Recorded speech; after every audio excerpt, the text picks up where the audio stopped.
আজকে আমার গরিবের হোম ট্যুর। আজকে আমি তোমাদের আমার বাড়িটা ঘুরে দেখাবো যে আমার বাড়িটা কেমন।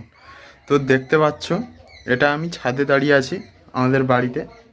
তো এটা কি জানো, যে এটা হচ্ছে ওই মাছ ধরার খাঁচা, যেটা আমার বাবা মাছ ধরতে যায়। আর উপরে কেউ থাকে না, সেই জন্য অগোছালো পড়ে আছে। আর গরিবের বাড়ি আর কি বলবো। তো দেখো, এখানে আমার পিছনে ঠাকুরের ঘর। তো সোজা একটাই রুম আছে, ঠিক আছে।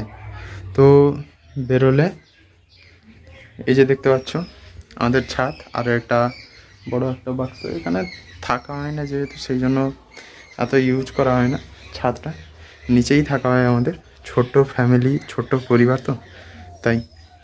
তো এ দেখো সিঁড়ি, এবং পিছনে যেটা দেখতে পাচ্ছ ওটা রান্নাশাল। গরিব বাড়ির ছেলে আর গরিব ঘর। তো এই বাড়ি দেখাতে তোমাদের খুবই লজ্জা লাগছে, কিন্তু তারপরেও দেখাচ্ছি।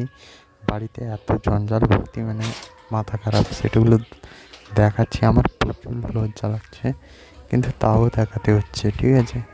দেখো বাইরেরটা, বাইরের সামনে পুকুর, বাড়ির সামনে। আর বাড়ির বাইরের থেকে দেখতে ঠিক এরকমই দেখা যায়। ওদের একটা পাখি আছে, দুটো গরু আছে, আর সামনে আম গাছ, গোয়ালঘর। আর ও পাশে যে ফাঁকা জায়গাটা, ওখানে ভাবছি ভবিষ্যতে পরে একটা বাড়ি বানাবো, ঠিক আছে।